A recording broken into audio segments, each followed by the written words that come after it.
Energetic Vanessa Fulco and husband Joey work 24/7 supporting and promoting their family band, hoping the kids will one day become a global corporate pop brand.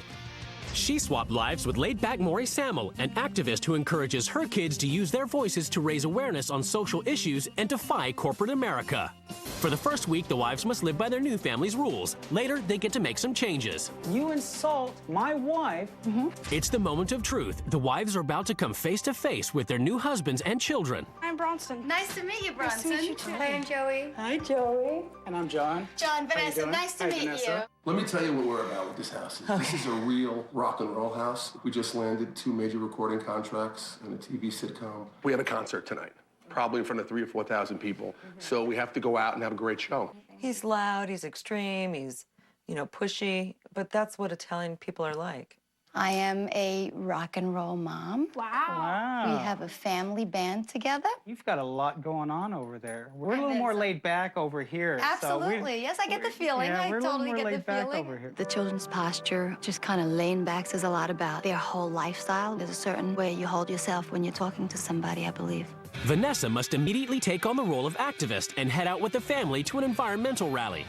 We want to breathe! Save our trees! She becomes curious about what roles the boys play. Then what do you do when we go to these rallies? I sometimes speak. I want to do more of that, but my mom believes in him more for the speaking and me more for the shouting. Want to breathe! Save our trees! Do you think you guys could switch roles one time? Yeah, I think it would work, but it just... Why are you laughing? Because You seem to think that that's a funny thing. People confuse convenience with hurting our earth. And if we don't put any effort into what we do, then what passion goes behind what we move around? I'm definitely seeing the dynamic. Unfortunately, it seems to me as though Max is a bit more of the follower. But looking to manage and promote, Vanessa is also concerned about how successful John is organizing and spreading the message. In the march that we did, it was John, Bronson, Max, myself, and one more person. So we were a total of 5 people. If you want to breathe, save our trees! It could be so much bigger. And I think with the parent support, you're going to get a lot broader audience. You want to breathe! Save our trees! Maury must join the Fulco Pop package and perform with the family band. But as a social activist, she's concerned about what message, if any, the family is spreading. They're on stage and people are watching them, and they can really say a lot of things and make a difference. And finally, it's showtime. This is our life. This is our blood. You got to step it up a little bit. There are 3 huge promoters and managers out there right now. If anybody screws up, believe me, you're going to know about it.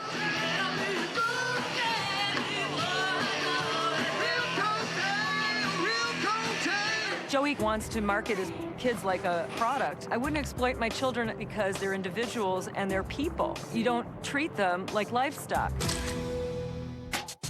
At the Samel-Garloffs, after the protest, Vanessa is concerned Max is in Bronson's shadow, and she confronts John, who is retired to his hammock. I was asking Max, would he like to do a speech? And I noticed Bronson kind of laughed at it. Max doesn't quite see things in the same light, so it's just a question of trying to get to the middle point. I think that there is a rivalry between siblings. You can't have one child feeling like a lower-class citizen.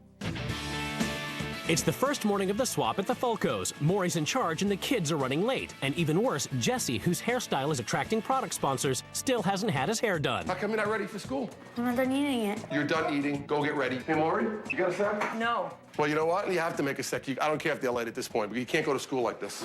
He's never been late for school once in 10 years that I know the kid. You had one job to do, and you didn't do that. I am not used to having kids that aren't able to do their hair. He stands out a little bit different than the other kids only because the interest he's getting because of his hair. Because if one bad photo gets out, it could be really, really a big tragedy for us. Maury is struggling big time with simple things. Maury has a one-track mind, and she's only doing the left side of the speaker. The right side is out roller skating. In Oregon, Vanessa, who is usually immediately up and on the go, must spend a relaxing morning in bed. I feel as if my life is wasting away from me. Then it's up to Max to decide when to